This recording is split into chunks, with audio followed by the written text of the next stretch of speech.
চলুন। হ্যাঁ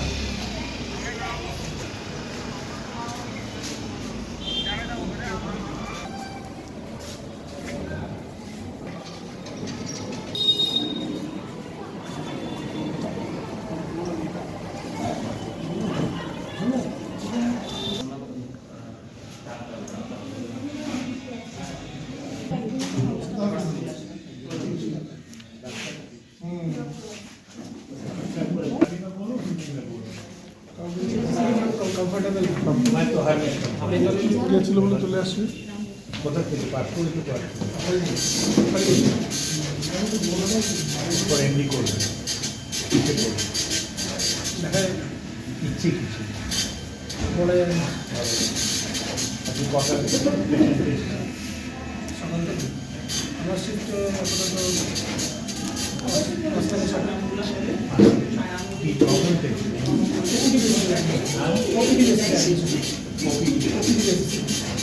emergency poisoning একটা ছিল। বিষ খেয়েছে না বেঁচে যাবে স্টেবল আছে, বেঁচে যাবে, স্টেবল আছে।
Good morning sir.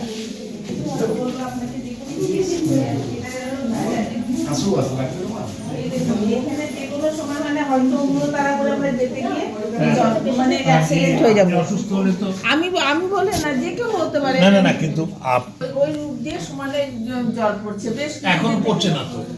এখনো পড়ছে স্যার। কোথায়? পড়ছে, এই যে জল পড়ে আছে। এই যে দেখুন, এই যে উপরে, এই যে এই সাইডে দেখুন, এখানে এখানে এখানে এখন একটু আগে পড়ে গেল, আবার এটার ওয়ার্ডের নম্বরটা লিখে নাও, মানে কোথায় হচ্ছে এটা।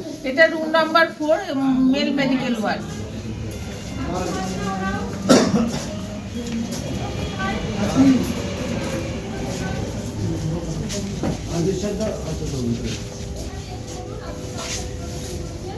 নমস্কার।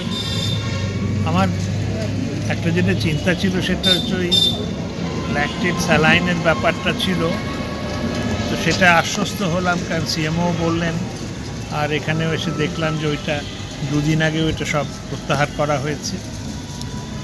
আর এমনিতে দেখতে এলাম ধীরে ধীরে উন্নতি হচ্ছে, এ কথা অস্বীকার করতে পারবো না, কিন্তু যে হারে উন্নতি হওয়া দরকার সেটা হচ্ছে না।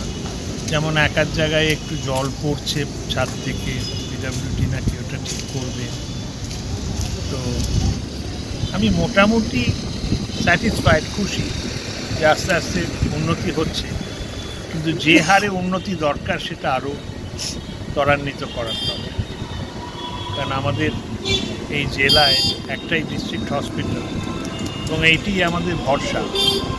কোনো অসুখ বিসুখ করলে এখানে এসে চিকিৎসা করাই, বিশেষত যারা সম্পন্ন নয় তাদের অসুবিধা হয়। তাছাড়া তো আশা করব সরকার আরও মনোযোগ দেবেন এবং যতগুলো বিশেষজ্ঞ দরকার, যেমন অঙ্কোলজিস্ট, নিউরোলজিস্ট, এরকম অনেক বিশেষজ্ঞ নেই, সেই বিশেষজ্ঞ দিয়ে এই হাসপাতালটাকে এর নামের উপযুক্ত করবেন। এটাকে আমরা বলি super speciality hospital. Super speciality hospital হলে সব রকম স্পেশালিস্ট দরকার। আশা করব সরকার সেটা খুব শীঘ্রই এই অভাব পূরণ করবে।